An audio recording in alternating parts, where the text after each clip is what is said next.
Hello, this is Jason. Feels weird saying that. For the past, 14 years, I've been saying, hello, this is Wicked Shrapnel.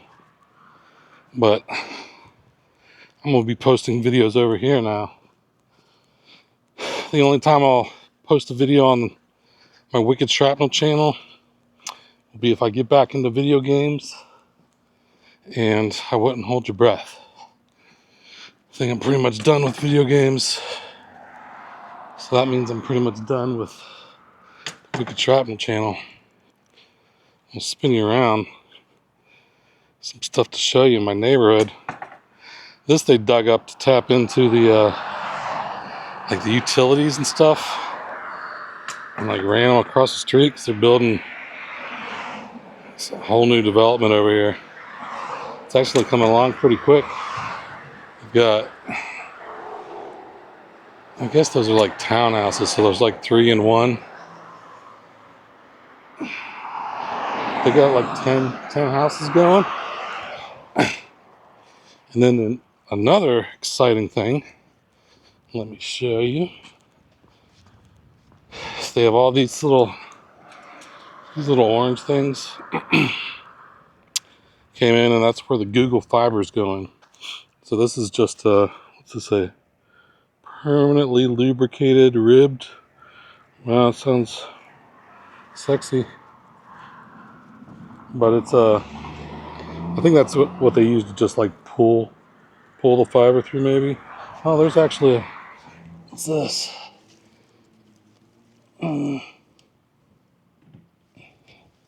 Looks like a cable. I don't know. But that's very exciting. I've been waiting since I moved in here to get Google Fiber. So here you can see a little Google Fiber access panel. And what's this say?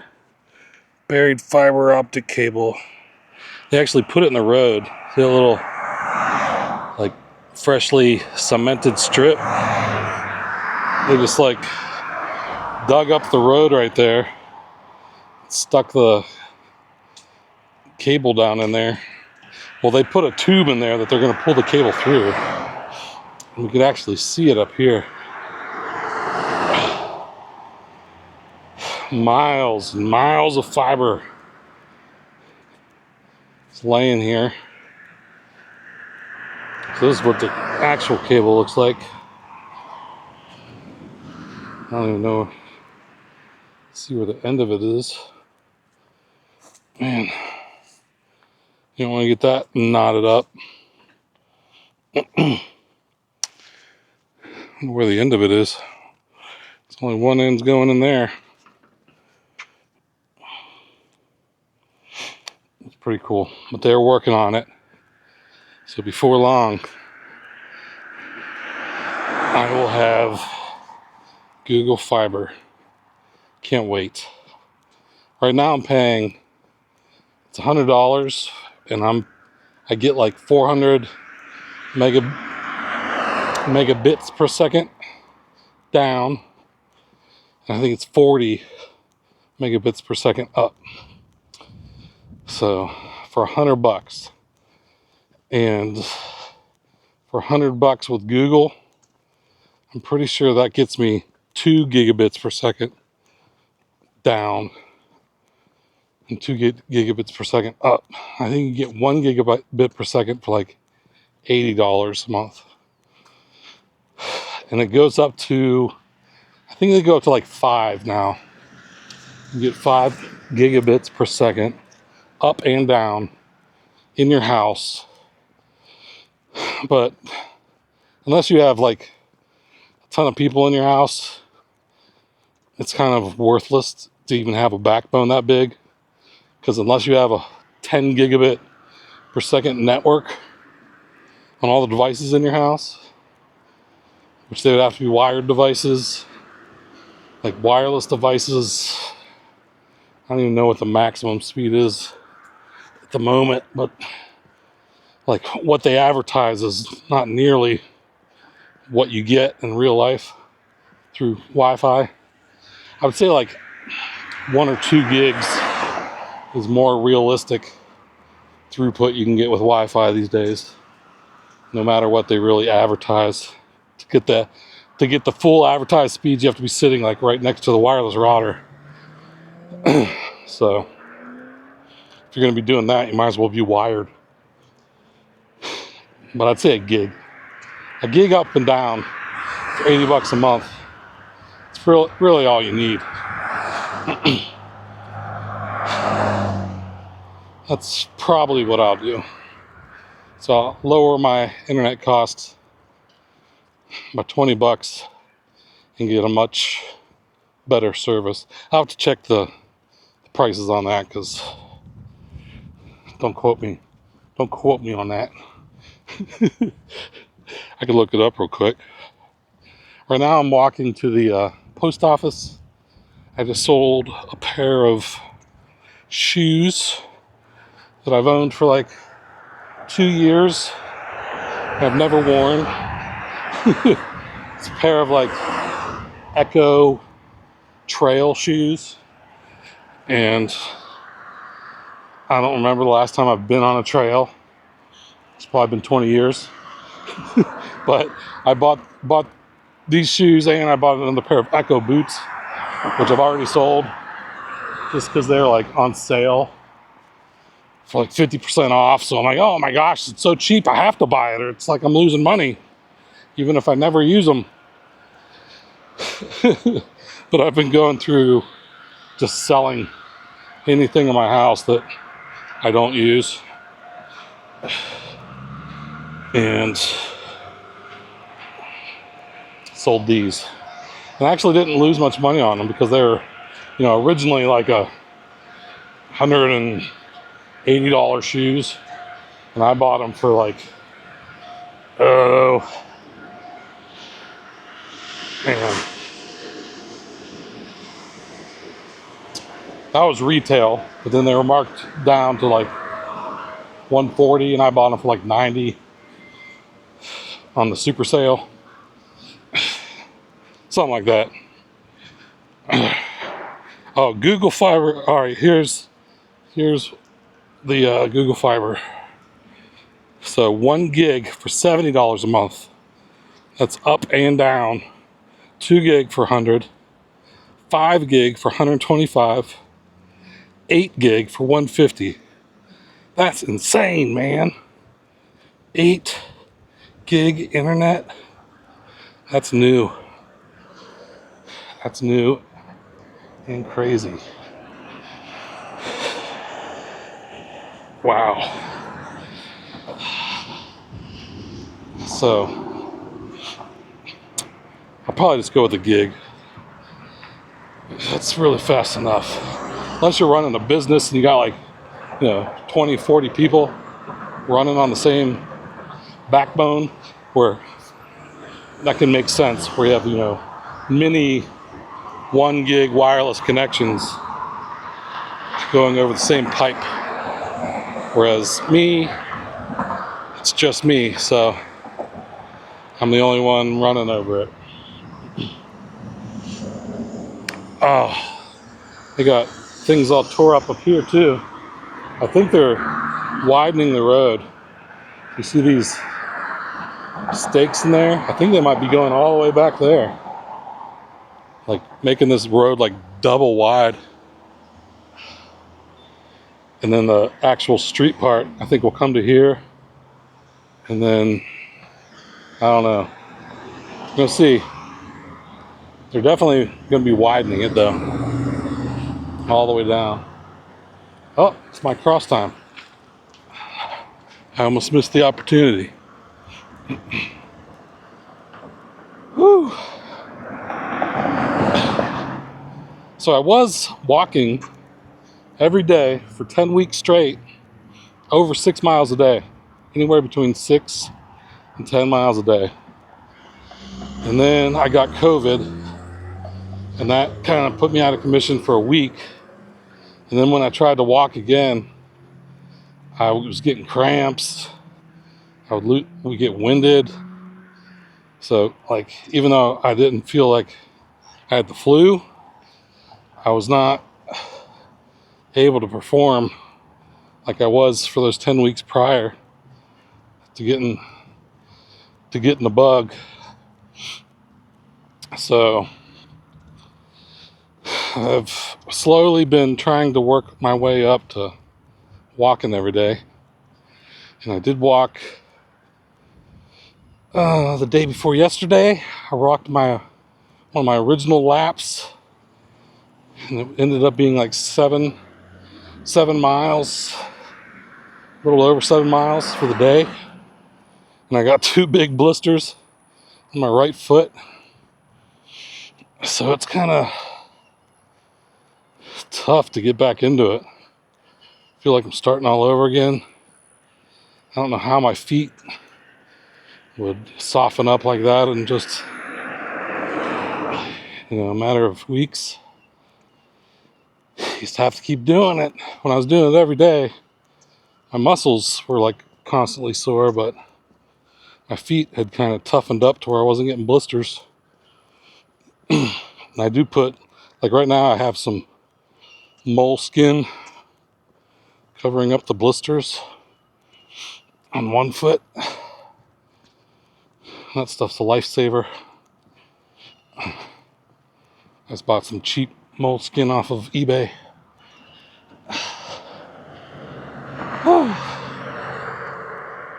I'm already kind of getting winded. Crossover. So yeah, I sold those Echo shoes. And I've got my DJI Action 4 Adventure Combo listed for sale because the new DJI Action 5 Pro is, I think, going to be announced September 4th or September 5th. And I'm going to be upgrading my Action 4 to the Action 5 Pro, even though there has been some leaks of the packaging. And it says it's a new sensor, but it's still the same size as the old sensor. It's like 1/3 sensor or something.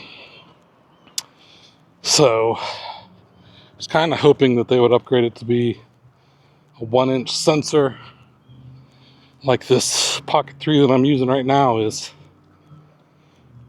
It makes it better for low light. And I'd like to see them improve the stability of the camera a little more, especially when it's like strapped on my chest and I'm walking. It would kind of like blur the video, because those action cams are a lot smaller than this Pocket 3. Even though for what it is, this Pocket 3 is pretty small. Have a built-in gimbal, pretty nice. But the Action 4 would be even more compact. Whew. Oh. And when I started walking, my legs, my right leg especially, started getting a burning in it, which I figured was a perineal tendonitis, which I'd had before, and I got rid of when I went on the carnivore diet. But I've been eating tons of carbs, I'm eating sugars. I need to clean up my diet again. But I can't do really full carnivore, at least not with the high fat like I was doing before, even though I lost 91 pounds on that diet. So it's definitely the best diet for weight loss for me. But the whole time I was on it, I had horrible diarrhea. And for I'd heard people talk about getting diarrhea on carnivore, but it would go away in like a month.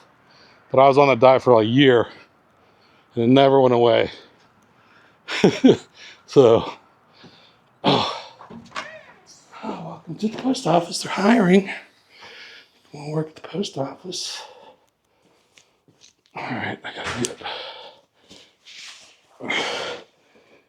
the shoes out of the bag. Let me put you down right here.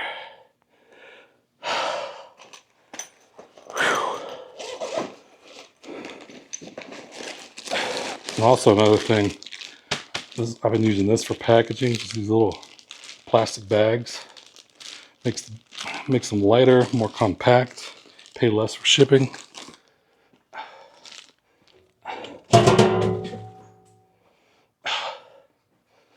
That's the way to go. Whew, sweating. Sweaty, sweaty.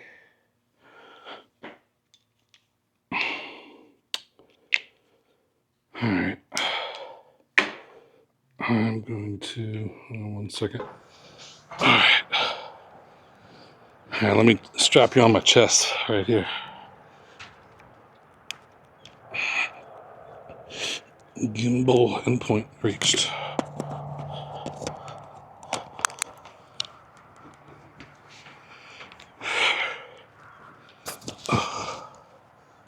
I love this thing. Pocket 3 is awesome.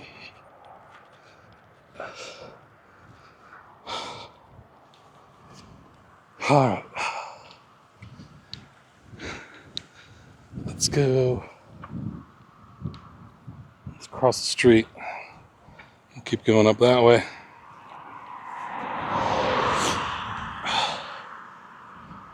Oh.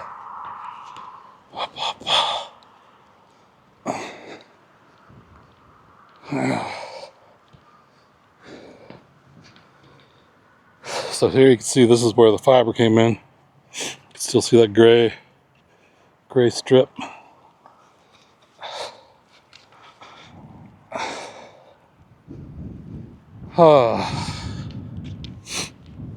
Yeah, so this channel you're watching right now, Jason MP78, this channel is actually older than my Wicked Shrapnel channel.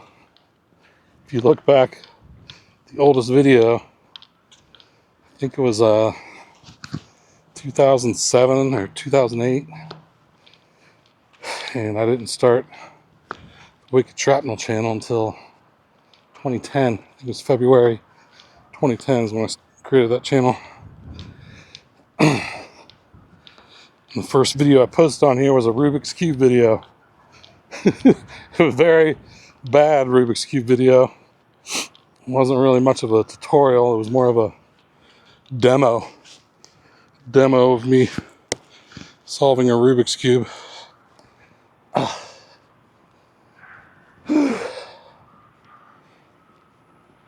Well, yeah, I figured like I needed to have more specifically branded channels. And I started the Wicked Shrapnel channel as Call of Duty channel, and I should have just left it at that. Whenever I wanted to post a different it's 1 mile. Whenever you want to post a different topic, you should create another channel. If you care at all about retaining viewership on that channel. So this channel here, this is going to be like my catch-all channel, where if I don't care about, like, how do I explain it? So I created a Traveling with Jason channel. That's going to be all travel videos. And right now I'm just kind of re-editing and uploading some of my travel videos that I posted on Wicked Shrapnel. which I never really should have done. I should have created a travel channel years ago when I started to do traveling. But hindsight's 2020. So I'm gonna have a Traveling with Jason channel. You can find it at symbol Traveling with Jason on YouTube. Then I have an Eating with Jason at symbol Eating with Jason. That's going to be like eating videos, because not everyone is like into watching other people eat. Some people just think it's disgusting. So my eating videos, even though they were popular on my Wicked Shrapnel channel, as far as people searching YouTube and finding them and liking them, my existing viewers, I had a lot of people that, would say unsubbed. I didn't sub to watch you eat. Like, a lot of the gamers that subbed to Wicked Shrapnel had no interest in watching me eat food. Although some people did. But it's kind of like when you start mixing those different categories, you start to lose viewerships of the people that originally subbed for one thing. All the people that subbed to Wicked Shrapnel just to watch Call of Duty videos would either unsub if I posted, eating videos or vacation videos, or they would just not watch the video and skip it, so that when later I did post a video they want, YouTube wouldn't even suggest it anymore because they've skipped 3 or 4 of my last videos. So the YouTube algorithm's like, okay, this guy doesn't want to watch this channel's videos anymore. I'll just stop recommending them. And that happens with every different category. So someone, subs to Wicked Shrapnel because I posted an eating video, then sees like a travel video, and they're not interested in watching that. So they skip that, and then the next time I post an eating video, they don't get that recommended because they skipped a travel video and they skipped a gaming video. So every time you post something different, you'll have people that are not interested in that content. So every different type of content, if you really care about retaining viewers on a channel, should have its own channel. But I really don't feel like making a walk and talk channel. I don't think that's really a genre of video that people would specifically sub to. It's something that I like to do.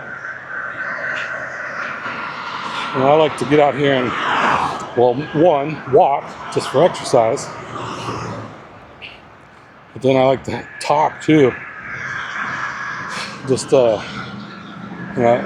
feel like I'm talking to you, the viewer, even though I'm just talking to myself. But it is like therapeutic.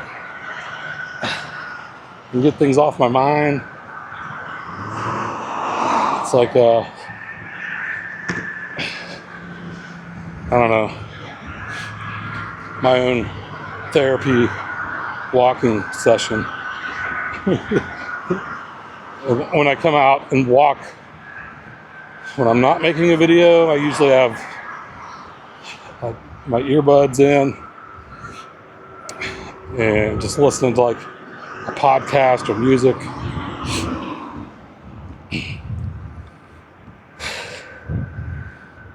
And I don't think that I could talk for an hour and a half over a 7-mile walk completely. But for like a little shorter session, half hour, it's doable. What are we looking at right now? Oh, we're at 27 minutes already. See, I'm already starting to wind down. So I've been if you followed before in Wicked Shrapnel, you know I'm interested in moving overseas, Southeast Asia.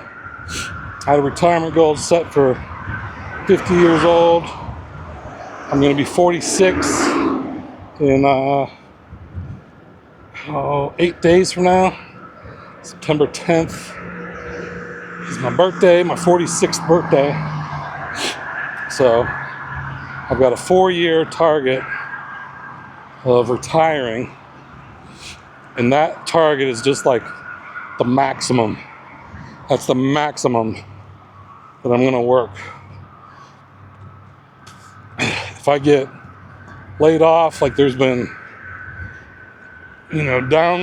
downsizing of my company and other companies, especially in the tech world.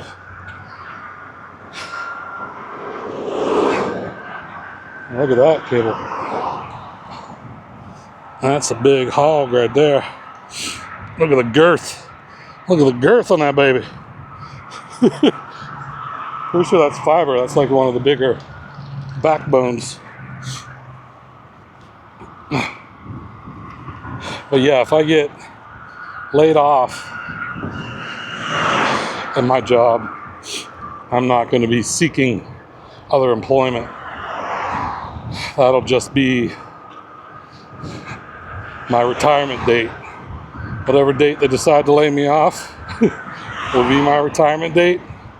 And if not, it'll be September 10th, 2028 will be my retirement date. Oh.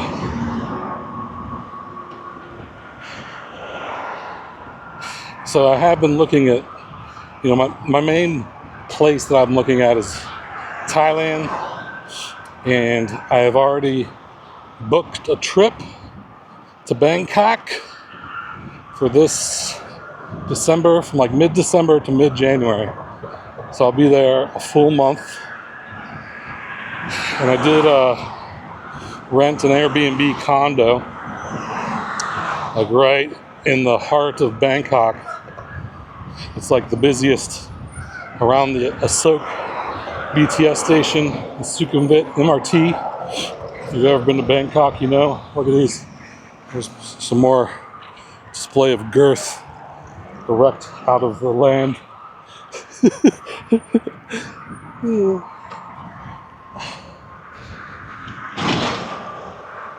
So yeah, going to Bangkok for a month this year.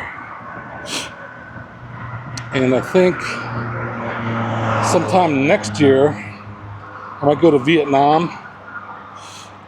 And although this trip in Bangkok, I booked a condo for a full month just in Bangkok, because I do want to, that would be the city that I think that I'd want to live in, just because that's the major, airport hub where you can get flights to all the surrounding areas. Like, it's pretty cheap. So that would be where I'd want to live. Although I would go, even though it's my base, I would travel all over Thailand, on a week or two excursions to different places. Chiang Mai, Koh Samui, Krabi, Phuket, Hua Hin, Jam Tien, and Pattaya. So I want to see all those places too within Thailand, but Bangkok would be a great central location to come back to and set up base. And also, oh man, there's so much wind. I don't know how much of that wind noise is going to be coming through on the video. I do have a little dead cat on it. Hopefully that helps. But yeah, another place that I'm interested in, I'm possibly making my home base, is Da Nang, Vietnam, which is right in the center of Vietnam, on the coast, It's got a nice beach, a bunch of like high-rise buildings like right there on the beachfront. Kind of reminds me of Miami, except it's one of the cheapest places to live in the world. So like, it's probably 30 to 50% cheaper than even Bangkok. And Bangkok is like half the price or a third of the price of what it costs to live here in Austin. And you know, cost of living is the main reason why I'm going over there. And especially during the first few years that I go over there, I don't really know for sure where I want to set up my home base or where I'd want to stay long term. You know, I'm thinking Bangkok just because it's so modern. The public transportation is great, like elevated rail, subways. You don't really need to own a car. You can get Grab motorcycle taxis for get anywhere for like $1 or $2. So I mean, it's cheap. But Da Nang is even cheaper.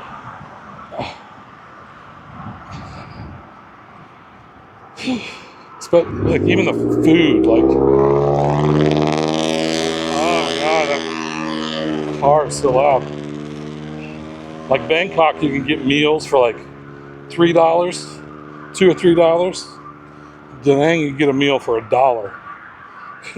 And that just blows my mind. Where, you know, the cheapest meal you can get here seems like $10. If you're going to like fast food, if you go to like a sit-down restaurant, it's more like $20 or $30 here. Where there, that's like a sit-down restaurant. You can go sit down and get a meal for $1. And that's like a, you know, a pho soup, bowl soup, or just like some pork belly and rice. You know, nothing too fancy, but even a good meal is, you know, $10. It's a lot cheaper than here, is what I'm saying. Your money go a lot farther. So that's the main reason that I'm thinking about doing this in the first place. It's just came across channels of, at first I was looking just to retire early. I was into the FIRE movement. Financial independence, retire early, FIRE. And you know, they talked about, you know, cutting your expenses, saving, you know, try to live well below your means, which I have been doing for years. Where a lot of my coworkers go out and buy, you know, top of the line BMWs, or, you know, spending over $100,000 on a car, buying huge houses that, you know, twice the size of mine, and they're still single. For my house itself, 1,800 square feet is too much for me. I do like having the extra bedrooms just to store stuff, but I could live in a one-bedroom apartment. It would probably help me keep down on my pack rat clutterness. But live below your means, save that extra money, and you want your money in assets, not just in cash. Like most savings accounts will give you like 1 or 2%. Some are like under 1%. So you're losing money. When inflation is at, you know, the lowest they say it's at is like 3%. They target 2%. But that's with them manipulating the CPI, Consumer Price Index, where the real rate of inflation is probably more like 6 to 10%. So if you're just holding cash, you're losing like 6 to 10% of that purchasing power of that money while you're saving it. And you do that over 10 years, you've lost well over half of your money in purchasing power terms. So that is no go. And if you invest in like the stock market, like an index fund, you're at least, the average return of that's like 10%. So even if inflation's at 10%, your purchasing power is being stored in an asset that's going up by 10%. So you're at least standing still, you're not losing. But what I've been investing in now with all my liquid assets is Bitcoin. And Bitcoin has been appreciating over the past 10 years at 63%. But the price of that high return of 63% average per year, that's not 63% every single year. The price you have to pay is high volatility. So it's a 4-year cycle. You have 1 year of exponential growth, which is actually coming up in this next year. So by this time next year, Bitcoin should be up like 300 to 400%, maybe 500%, somewhere between 3 to 5x what the price is now. So that would put it at like $200,000 to $350,000 a Bitcoin. If it does what it has done 3 times before in the past post-halving year, which the last halving was like in April, May, I forget exactly when. It's been like 4 or 5 months. Whew. And all the big gains come between a year and 18 months after the halving. So soon. But then the following year, so you might get 300 to 500% gain this year. But then next year it could drop like 50%. So you lose half of what you gain next year. And then 2 years of just stagnant. It might go up to 300 and then it could go down to 150, or it might go up to 200 and go down to 100. So you have these huge swings in the price, which shakes out a bunch of people that freak out when they see that. If they see it go up that much, they want to sell, protect their gains. But then you're paying all the capital gains on that appreciation, so that cuts into it. Unless you live in like Dubai or somewhere where they don't have capital gains tax, then you might be more beneficial to try to time the market, especially with Bitcoin having such a predictive 4-year cycle.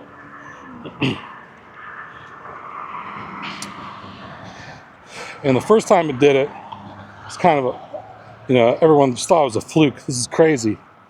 It's just a bubble, an asset bubble, tulip mania.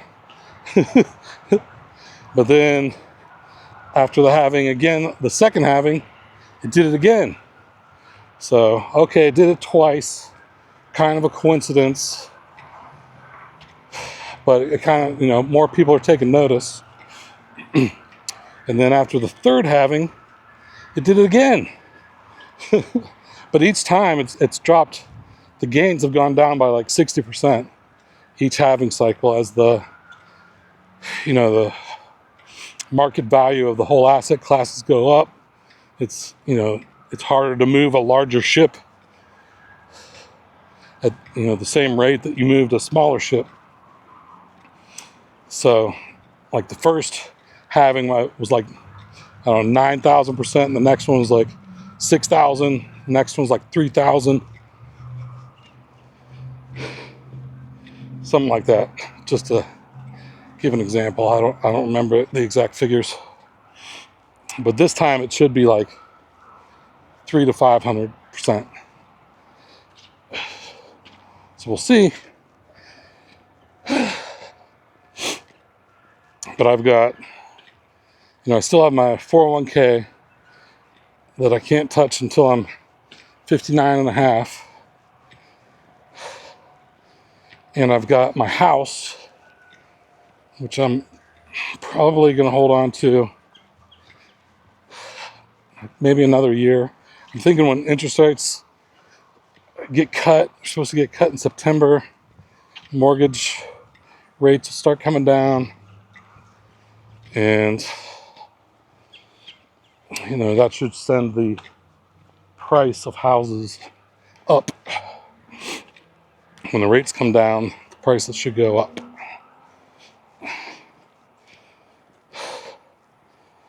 So I'm kind of holding on.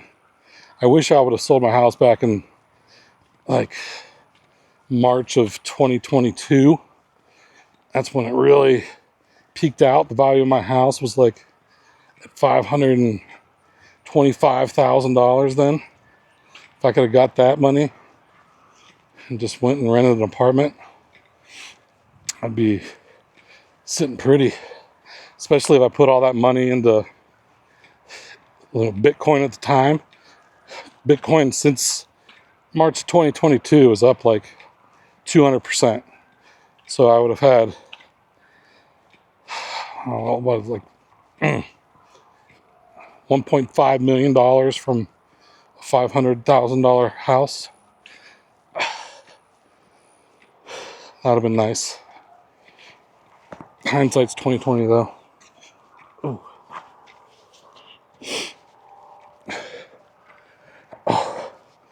But I've been interested in Bitcoin since probably 2012, 2013. I forget when the big pizza day, the guy that bought a pizza with 10,000 Bitcoin, I was following Bitcoin back then. I'm pretty sure that was around 2010. And I had some Bitcoin, but as soon as it went up, I sold it. It went up like 10x. And I'm like, oh my God. And I didn't have a ton, I had like $100 or $200 worth. And it goes up to $1,000, $2,000. It's like, wow, I'm totally made out. And then it would drop. So I felt like I made the right move because, I sold it $1,000 and it dropped back down to $200. And I'm like, man, I really played that smart. I could have lost all that money, lost 80% of it. But really, if I'd have just bought and kept buying, never sold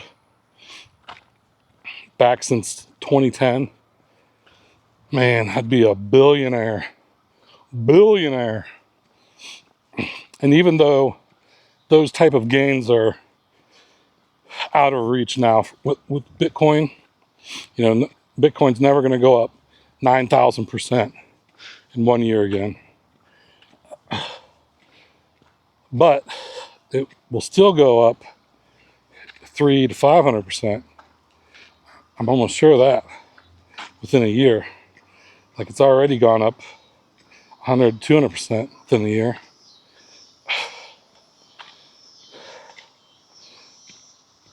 So that is definitely within the realm of possibilities. And you look at any other asset class, unless you're getting in, picking the right stock. If you'd picked Nvidia last year, you could have got that kind of return.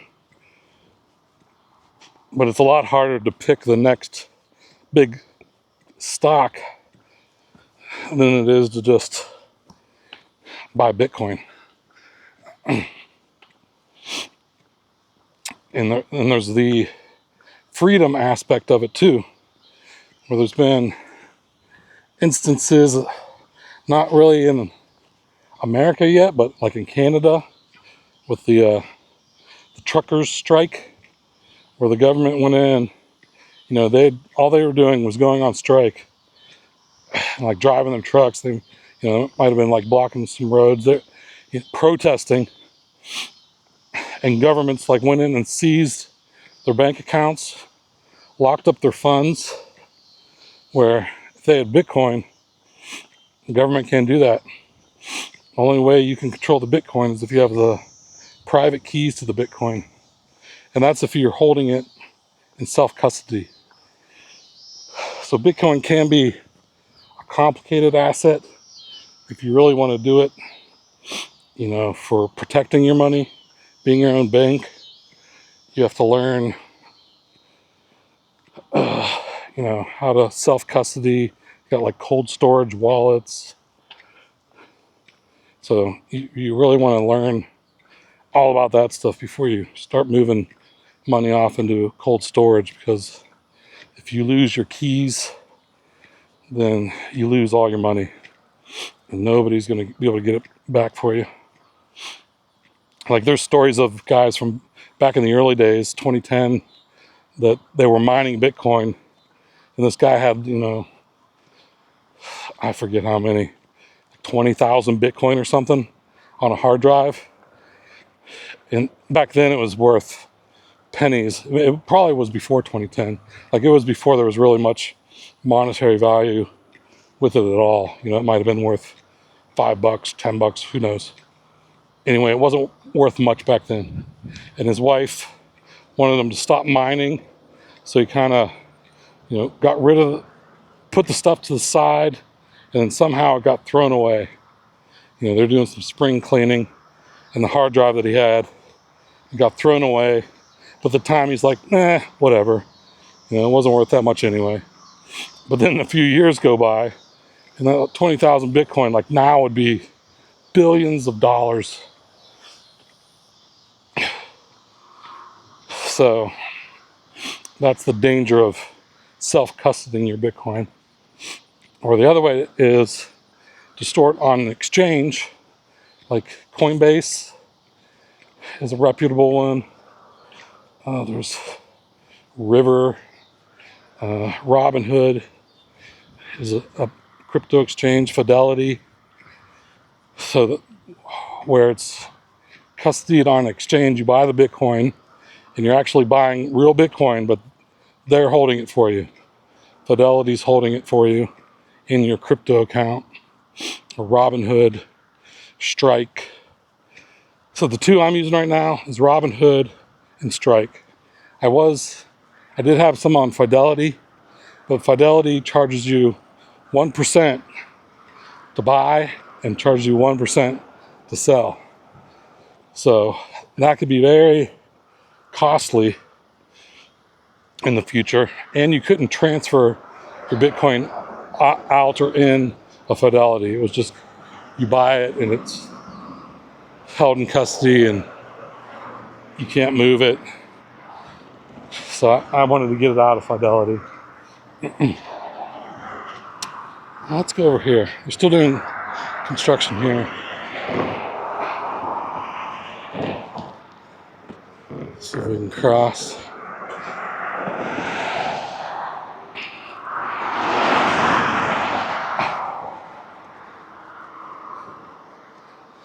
This should be done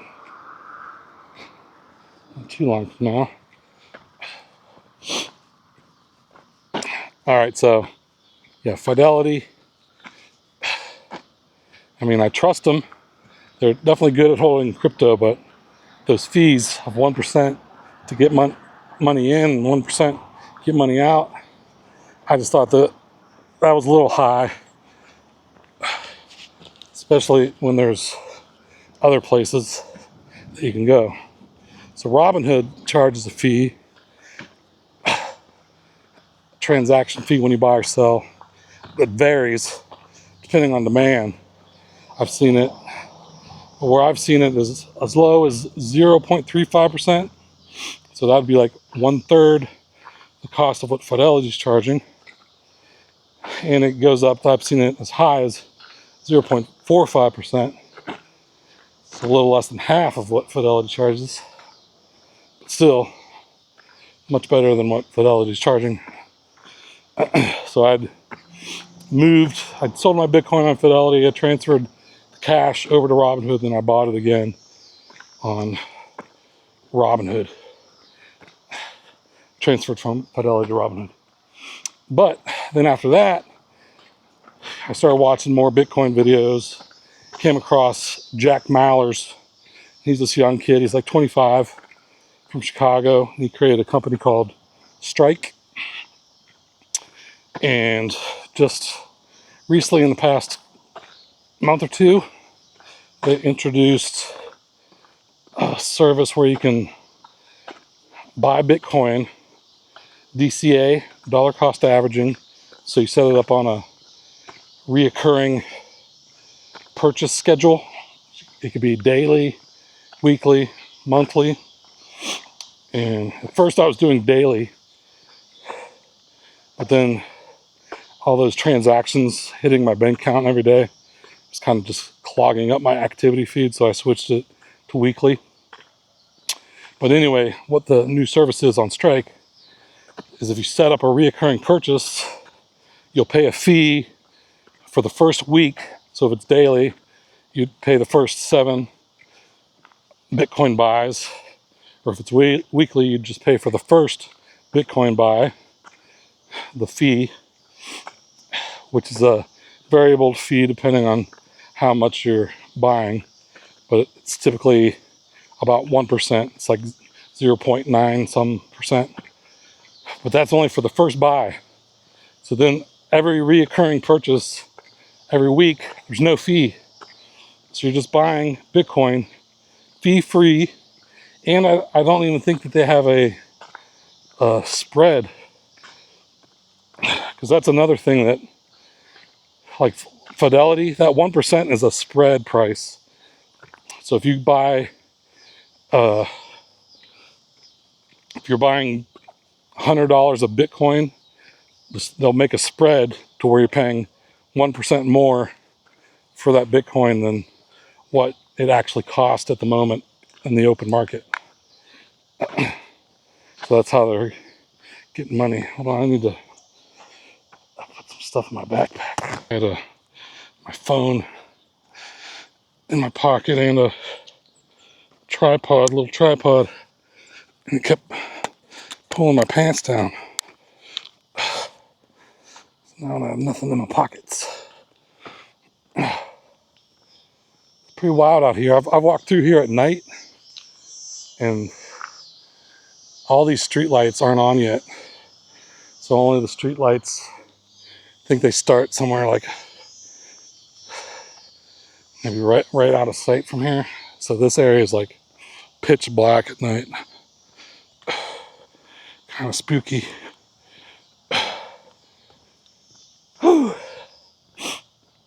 All right, so anyway, yeah, you could, if you set up a reoccurring purchase on Strike, and that's mainly just a mobile app on your phone, you could buy Bitcoin with no fees. For all Strike customers, because we just launched no fee DCA. We are waiving the fee. There is no fee on your dollar cost averaging orders when you use Strike. It doesn't matter who you are. It doesn't matter where you are. If you're a Strike customer, there is no fee on your DCA. Let's get into it. What in the world? So that's my main savings. I'm still putting in 6% of my paycheck into my 401k, which my 401k is, right now it's 20% in the money market, earning 5%, and 80% in the S&P 500. But all of my 6%, which is matched by my company, is being deposited into the S&P 500. So you should always do that. If you have a 401k at work, if you're not putting in whatever your company matches, it's just like throwing that money away. So always invest at least what the match is at your company. For a while, I was putting in the 401k max that's allowed by the government, which is like 23,000 a year. I was putting all that in the 401k, which did lower my tax burden. I'd have to pay less taxes. But I did that for a long time, and right now my 401k is already at the level that it should be when I'm retiring at 65. So I didn't really want to lock any more money up in there, especially when I was really wanting to retire early. I need a nest egg of money outside of the retirement account that I can access before I'm 59 and a half years old. So that's what I've been doing. That's just what the individual investment accounts are for, which is what I've been putting. Mainly Robinhood was where the bulk of it went, but now it's going into Strike. And I've only got like $2,000 in Strike Bitcoin at the moment. You know, I'm not a multi-millionaire Bitcoin multi-millionaire, but hope is that it'll go up.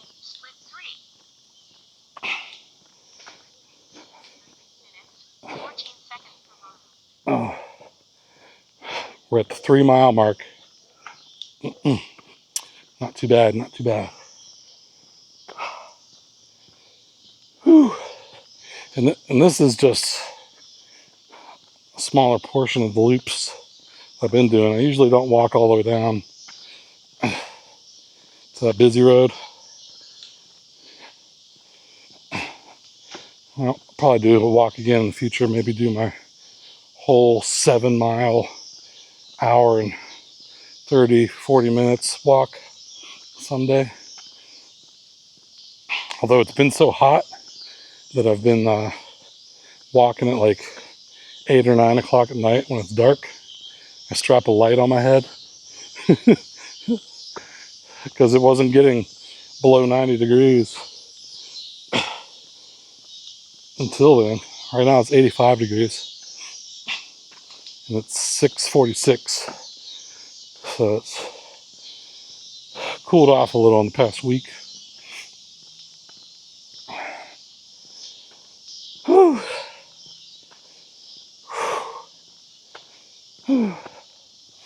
Yeah, but even though I've been interested in Bitcoin since way back in the day, I never really got, I was just looking at it as a speculative asset. Money, you buy low, and then as soon as it shoots up, you sell it. But especially in the past, since January, since the ETFs have launched, I've started looking at it more of a long-term store of value. Just like buying real estate. Just because it's a limited supply, and as more people see that this 4-year cycle just keeps repeating and repeating and repeating, and it keeps appreciating at an average of 63% a year over a longer and longer time frame, larger investors are going to get more interested. Institutional investors, things like pension funds. There's pension funds out there that are multi-billion-dollar pension funds, and they're going to start dipping their toes in. Just 1%. Let's put 1% of the fund in Bitcoin. Well, that's a huge, huge Bitcoin buy. And unlike, stocks, where if you put 1% into Apple stock, Apple can come back a month from now and issue, 1% more stock, just make 1% more stock available to the market. They could play with the supply. Where Bitcoin, you can't play with the supply. You could mine blocks, which takes 10 minutes to mine a block, and the block reward gets cut in half every 4 years. So every 4 years, the availability of Bitcoin becomes more and more scarce. Gets cut in half. Availability gets cut in half every 4 years. So that's crazy. So it was at the scarcity just above gold this last halving. Now it's at a scarcity below gold. So it is the most scarce asset. And then there's a lot of things that make it, a great asset to hold for store value. Whereas if you buy property, there's maintenance fees. You have to pay property taxes, which that's anywhere from like 1 to 3%, depending on where you live. So that's eroding the value away, at least eroding the profits that you get. And, it's maintenance. You have natural disasters. You have to, pay for insurance. You have to insure the property in case there is a natural disaster. There's all this extra overhead when you want to use real estate as a investment. And you can't leave with it. So like if I want to go move to Southeast Asia, I'd have to hire, a management company if I had real estate in Texas to manage that property while I'm gone.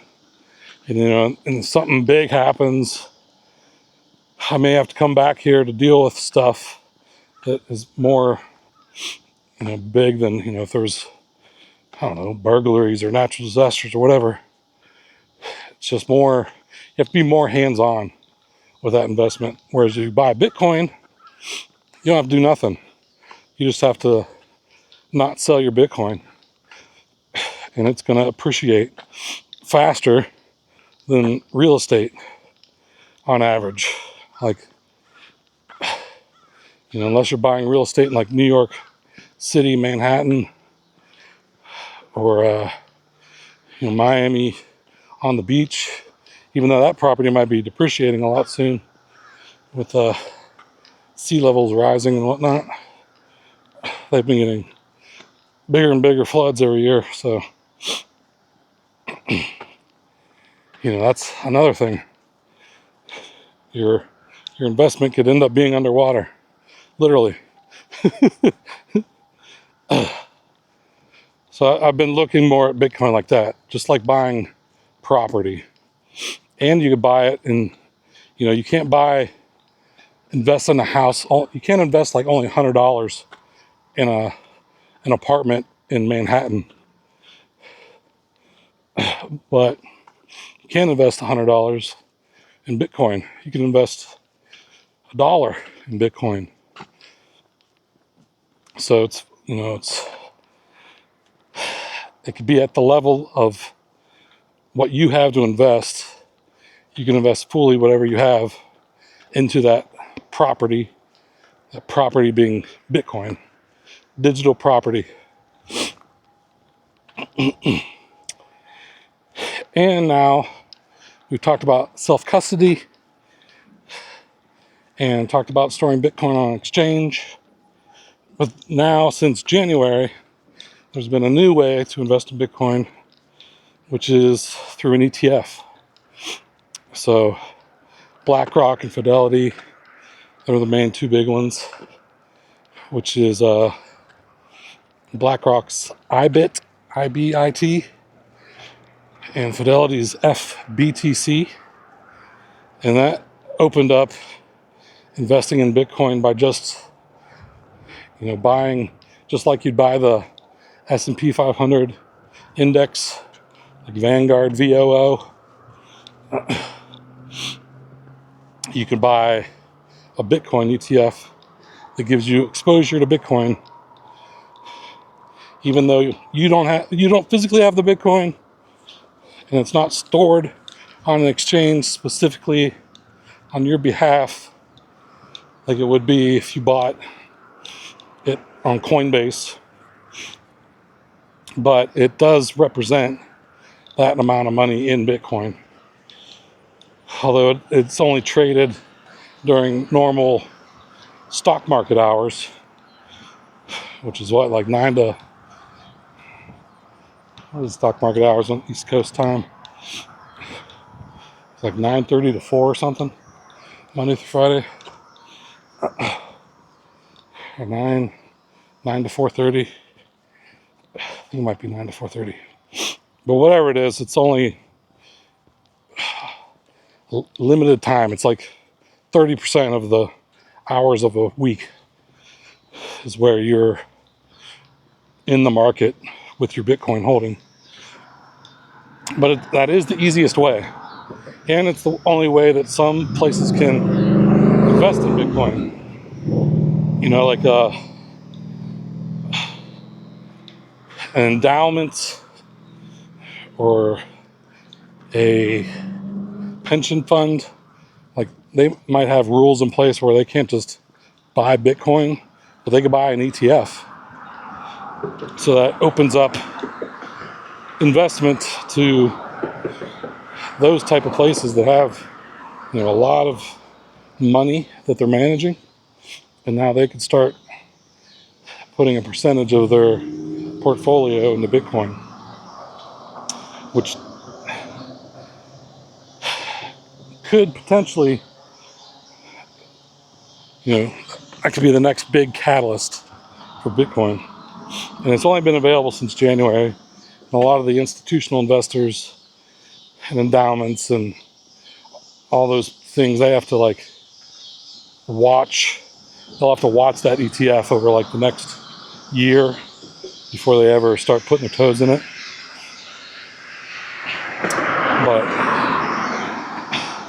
like by this coming January, after they see, you know, what the performance has been, they might start dipping their toes in. And that's when you could see it, some exponential growth. Because the biggest thing that gives it the exponential growth is just its super finite supply. 21 million Bitcoins is the only amount that it can ever exist, hard-coded. And most of the supply has already been mined. Less and less supplies available. So if a multi-billion-dollar pension fund wants to invest 1%, that could be a huge buy, that there's not even that much Bitcoin available in the market, which that makes the price go up higher. Be like, okay, I can't buy Bitcoin right now for 60,000. Well, it starts bidding the price up. So they say, I'll pay 65,000. And you'll get some people that'll sell their Bitcoin for that much, but then there's only so many people that will sell that much. They say, okay, I'll pay 70,000. And the bids for what they'll pay keeps going up and up and up until you find people that are willing to sell at that higher price. Where if bids start going up in like Apple or something, they can issue more shares. Apple will be like, I'll sell you more shares at $250 a share. So they can kind of manipulate their market, or I guess take advantage of the higher prices that someone's willing to pay by just issuing more shares. And with gold, when the gold price goes up, like it's already up to like whatever, $2,500 an ounce, that starts getting more and more gold miners to come out and mine more gold. So the supply gets increased. And that's true with every other asset there is out there. Real estate, if real estate goes up, Like if my house went up to $1 million, like those builders that are building across the street, they'd be building all this. Like there'd be like huge development in real estate to create more supply because people are willing to pay $1 million for these houses. So any other asset, when the price goes up a lot, people come in and start dumping more supply into whatever asset that is to try to capture that price. Where Bitcoin can't do that. Bitcoin goes up to $1 million of Bitcoin. There's no way to go in and create more Bitcoin than what is already predetermined allowed, which is 1 block of Bitcoin every 10 minutes.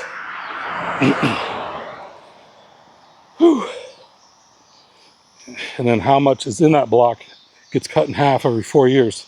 So more scarce, more scarce. It just becomes more and more scarce over time.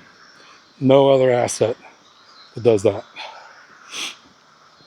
And there's no other cryptocurrency that does that. Bitcoin's the only one that uses proof of work. Well, there is Dogecoin. They use proof of work, but they are literally a joke. Bitcoin's the only one that uses proof of work, which means that you actually have to expend energy to create more of it. So that's why, like, a lot of electricity is used in mining Bitcoin, because it actually has to take something physical from the real world to create this digital asset. And Ethereum, when it came out, it was on proof of work at first as well. But, Bitcoin was already worth so much more that nobody wanted to put the work into Ethereum to mine it when they could be getting 10 times the amount if they put that work into Bitcoin. So it's really like the first that came to market was the winner, because it had already appreciated in value. So why would you put work into something else when you could get more reward for your work by mining Bitcoin? So Ethereum eventually went to proof of stake, which is basically just whoever owns the most Ethereum kind of can control the supply. And it was pre-mined. Ethereum had like 60% of the Ethereum coins were pre-mined before it ever went public. And they like sold it off to inside investors, and it's pretty scammy. Whereas Bitcoin, there was mining after the fact, after it went live, but everyone had the same opportunity to mine the coins, even though Satoshi was, the biggest miner early on in the first year or two. So he mined like 1 million coins, but he's never sold a single coin. None of the Bitcoins that he mined ever got converted to dollars. They're still sitting in those original wallets. And it's probably because he's dead, whoever he was. I think he was probably Hal Finney, even though there's, conversations of Hal Finney talking to Satoshi Nakamoto.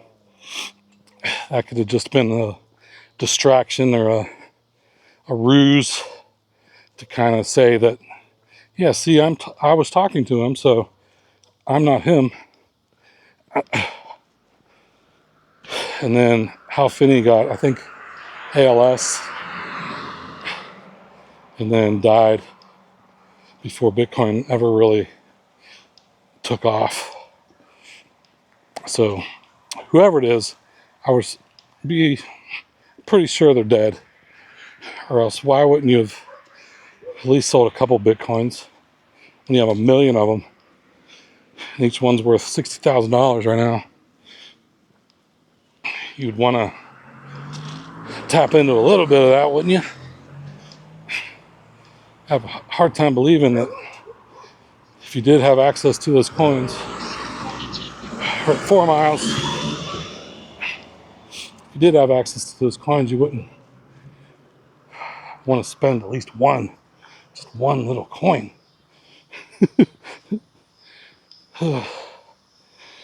So that makes Bitcoin even more scarce. If Satoshi's coins will never move, then there's only 20 million. And then there's like another 3 or 4 million coins that have been lost. Like that story I told you where they threw the hard drive away. That guy went out digging through landfill trying to find that hard drive. Never found it. But there's a lot of stories like that, especially people that got into it early, were mining early, and then didn't take it seriously, just threw the hard drive away. All that Bitcoin's gone. So there's really probably only like 17 million Bitcoin that are actually able to be sold, which makes it even more scarce. Especially when you consider that there's more than 17 million millionaires in the world. So if every millionaire wanted just one Bitcoin, they all couldn't have one.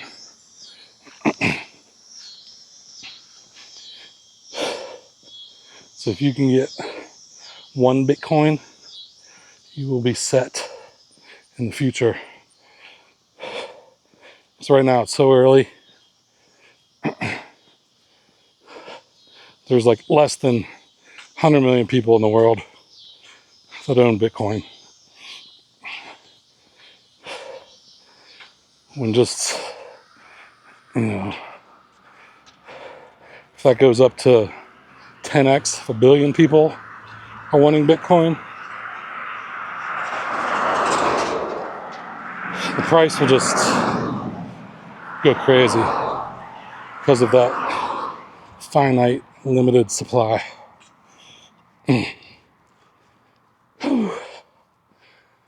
Coming back around again, there's the new houses they're building across the street.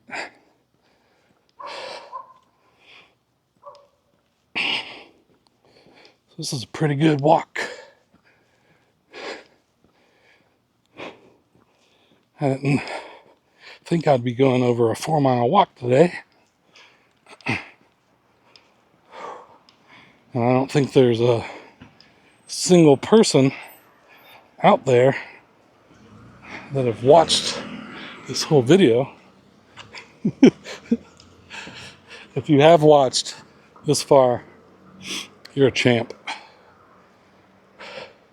Make sure you leave a comment with a timestamp of when I'm saying this and say you watched the whole thing. And I will reply and say, you're awesome. I only have 2 subscribers on this channel at the moment when I'm uploading this video. And I'm sure one of them is my mom. I don't know who the other one is. The other one's probably another family member. I had the videos like unlisted or private on this channel for most of the time. Like they were public like the first couple years, and then I made them all private around the time I made my Wicked Shrapnel channel. So when I made them all public the other day, it posted them all as, as if they were just uploaded that day, which was the other day, but they've been uploaded like 10 years ago or more. A little shortcut.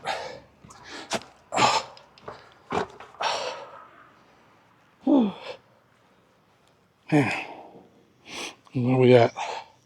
4.32 miles. It's a nice little walk in the neighborhood. I need to take my trash out. picked up in the morning. Stop by the mailbox. See if I got anything in there.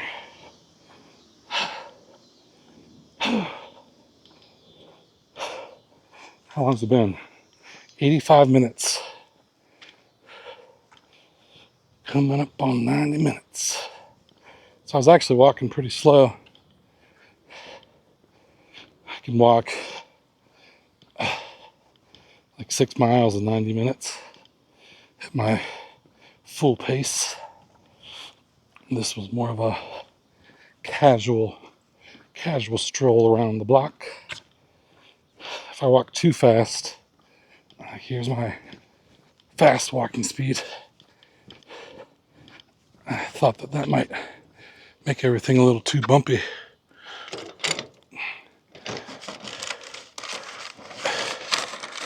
Pick up my junk mail.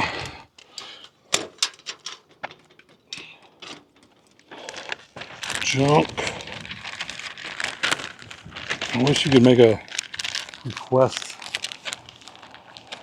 to not have junk mail. Oh. All right, well, thanks for coming with me.